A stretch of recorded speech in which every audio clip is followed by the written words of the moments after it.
वैसा गोबर ओत्र पे सबक पोर्ना इंग्लिश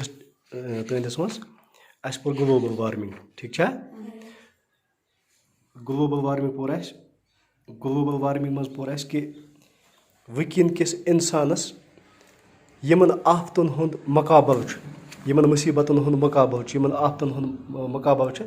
तथ मज अर्थ क्वेक तथ मज फ्लडस इथे पे तथ मज स्टार्मस इथे पे तथ मज सुनामीज वगैरह वगैरह तो आफत तमें आफतन मज ये वन ग्लोबल वार्मिंग इस जन वनस सारे खुद बोड़ खतर इंसान दरपेश या हैवान दरपेश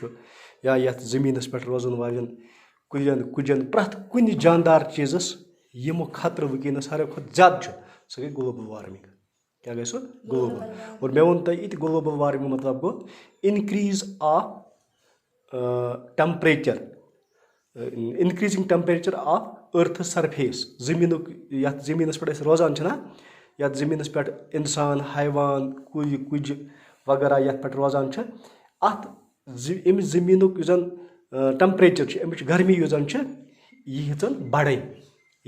बढ़ और अमि बढ़न सतन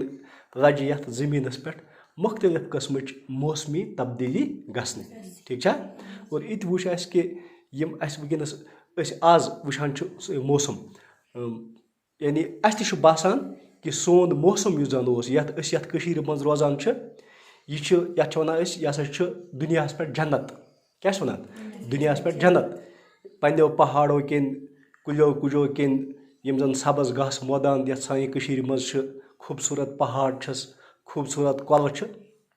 इमन किन वन यह जन्नत मगर अस बासान कि आज युक दर्जा हरारत लोगमुत बढ़ने और अस बासान कि ये मौसमी तब्दीली सानी मज मौसमी तब्दीली हेम गसने ठीक है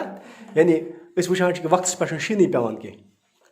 कह वुचान वक्त पे ये सात रूद जरूरत आसान सैनिस जमीनस सैनिस फसलस ये सात बारिश जरूरत आसान तम सात पेवानी वो ये सात पेवान तम सात अम रूद रफ्तार वारिया ज़्यादा तेज यह बासान कि जन क्या वन रुद तूफान वाव तूफान वथान तो आज करो अमी लेसनिक क्वेश्चन सवाल ठीक है गोडनिक क्वेश्चन ये मज why has the earth's average surface temperature increased तुम वनो सा यह पोर सबकस मज तुम वनो सा अर्थ जमीन अमि सरफेस यह क्या वन टेम्परेचर क्या इनक्रीज गसन ठीक है यानी अमि सरफेस जमीन टेम्परेचर क्या इनक्रीज गसन वो अत लिख मे कि जवाब the अर्थ's average surface temperature has increased due to the global warming which has increased the concentration of greenhouse gases in the atmosphere produced by human activities such as deforestation and burning of fossil fuels ठीक है यानी जमीनस पे वनस यह temperature जन जमीन हर्द लोग सारे खुद बोड़ वजह अत ग्लोबल वार्मिंग सारे खुद बोड़ वजह क्या ग्लोबल वार्मिंग और अस वो ग्लोबल वार्मिंग कित पे गई जमीनस पे कित पे गई इंसान ह्यूमन एक्टिविटीज इंसान जन एक्टिविटीज तमो एक्टिविटीजो सतन जमीनस पे क्या वन ग्लोबल वार्मिंग गई और एक्टिविटीजन मज खास डिफॉरेस्टेशन क्या डिफॉरेस्टेशन क्या गई कुल चटन वेरी गुड डिफॉरेस्टेशन गई बड़िस पैमानस पे कुल इंसान लग बड़िस पैमानस पे पन्ने फायदे खतर कुल चटन ठीक है और अमि सतन गई ग्लोबल वार्मिंग इथे पे बर्निंग ऑफ फॉसिल फ्यूल्स वो मे ओत्र पोर कि फॉसिल फ्यूल्स गो सो ईंधन जमीनस तल दबित ठीक है यानी पत्मो लक्ष बदो करोड़ बदो वहरियों पे क्या वन जो जच या कुल कुछ जमीनस मज दफन गसान पे सड़ान तमन तक बनान ईंधन क्या बनान ईंधन यथ मज पेट्रोलियम यथ मज कोल इंसान लग बड़िस पैमानस मज जमीन तल कड़न और पे इहद इस्तेमाल कर ये जन सैनिस एटमॉस्फेयरस मज वुचान गाड़ी हवाई जहाज रेल गाड़ी वुचान इन मज दजान पेट्रोल दजान डीजल दजान पेट्रोल दजान पे वुचान कि कोता दुश गाड़ी करान दोहस पोत वारिया करान इथे पे इन ट्रेन हंद जरिए कोता दुश गसान पौध हवाई जहाज जरिए कोता दुश गसान यह दुश सोरे रलान कत मज यह कत सत रलान वेरी गुड यह रलान हवा सत कत सत रलान हवा सत और यम सात यह हवा सत रलान हवा गसान गंद हवा गसान आलूद और यह तह बनियाव अमुक क्या वनान अख वजह ग्लोबल वार्मिंग हूँ अख वजह बनियाव इतः पे ब्या question Y is the Himalayan reason called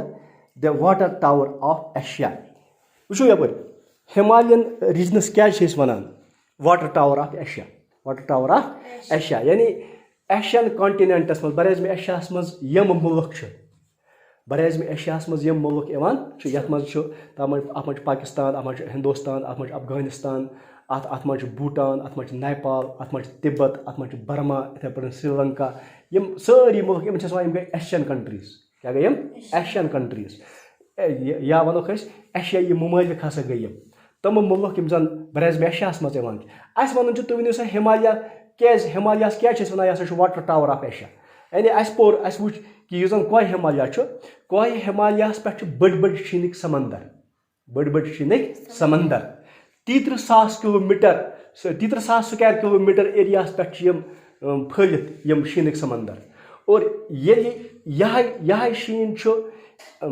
बराज़म Asia किन इन मुल्कन मज दरियाव यम कल पकान तिमन दरियावन तिमन कलन हंद खतर आब अमी कोह हिमालय के इमो ग्लेशियरों मज नान 8.6 क्यूबिक मीटर्स वाटर नान अत सालाना कोह हिमालय मज और अवे लिख पे answer the Himalayan region is covered of about 33,000 square kilometres by glaciers गए शीनिक समंदर which produces 8.6 million cubic meters of water annually. That is why it is called Water Tower of Asia. यानी हिमालयन रीजन 30,000 स्क्वायर किलोमीटर ग्लेशियरों सहित शीन समंदरों सहित वलित और यम कर produce 8.6 million cubic metre water प्रथ वही और यह वजह कि यह आब पत यम अत एशियन कंट्रीज वन इन मुल्कन हजन कलन मज दरियावन मज यह आब पकान अवे वन हिमालयन रीजनस क्या वाटर टावर ऑफ एशिया इथे पे ब्या question what are the main sources of water in the Kashmir valley यानी तुम वन सान मज क्या आबुक मेन सोर्स यह सारे पता ये तुम वुचान यपर बोजो यह कल वुचान यह बल वसान अत कल क्युत आब वसान यह आब कत चवान यह हेर वसान बंगस पे वसान आब वसान यानी वंदस पेवान शीन पेवान वंदस पेवान तपर किन शीन पे रेत कलिस यह शीन पिघलान पे यह आब वसान यमो कलो मज पे अमी आब सत पन जमीन करान सैराब यह आब चवान यह आब लगान मुख्तलिफ कामन मज पे गरन मज लगान इथे पे बड़ बड़ पहाड़ सी पहाड़ों सत वलित इन पहाड़न पे बड़ बड़ शीनिक समंदर ये सह आब शीन पिघलान सह आब वसान पे सानो नदी नालों मज सह आब पकान इस्तेमाल करान इथे पे पॉन्ड्स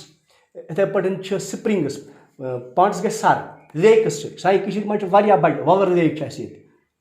डल लेक सान मज नगीन लेक सान मज इथे पे आचार लेक सान मज इथे पे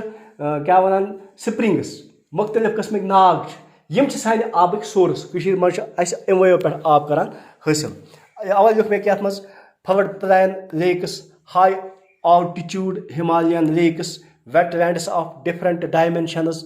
ponds snow fed streams springs are main sources of water in Kashmir valley इतने पे पे ब्या question why is water the most precious natural resource यानी सारे खुद कीमती रिसोर्स अगर कुदरत सह वाटर एयर कीमती रिसोर्स वाटर कीमती रिसोर्स अस वन अत क्या वजह अगर यह तुम प्रेसो कस प्रेसो सह वन अमुक वजह क्या आबस पे जिंदगी हूं दारमदार अगर न आब हेकवा जिंद रोजित आब वर हे इंसान सोचत कि बह क्या जिंद रोजित आबस पे जिंदगी अवे लिख मे अत answer water is the most precious natural resource because it saves our lives in many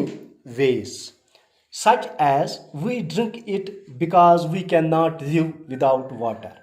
It helps in the economy development, livelihood, and it keeps us clean from dust and dirt. यानी अख छ अस आब चवान सानी जिंदगी हूं दारमदार अथ पे जिंदगी गुजारने खतर आब मुख्तलिफ तरीकन मज इस्तेमाल करान रन खतर करान इस्तेमाल पलव छलने खतर करान इस्तेमाल सफाई साफ सफाई खतर करान इस्तेमाल ज़राअतस खतर करान इस्तेमाल सोन फसल ते वपदान अथ आब से पे बनाने लिहाजा आब अवे प्रीशियस नेचुरल रिसोर्स तो आज गई यमे क्वेश्चन सुबह लेखोस पे बाकी।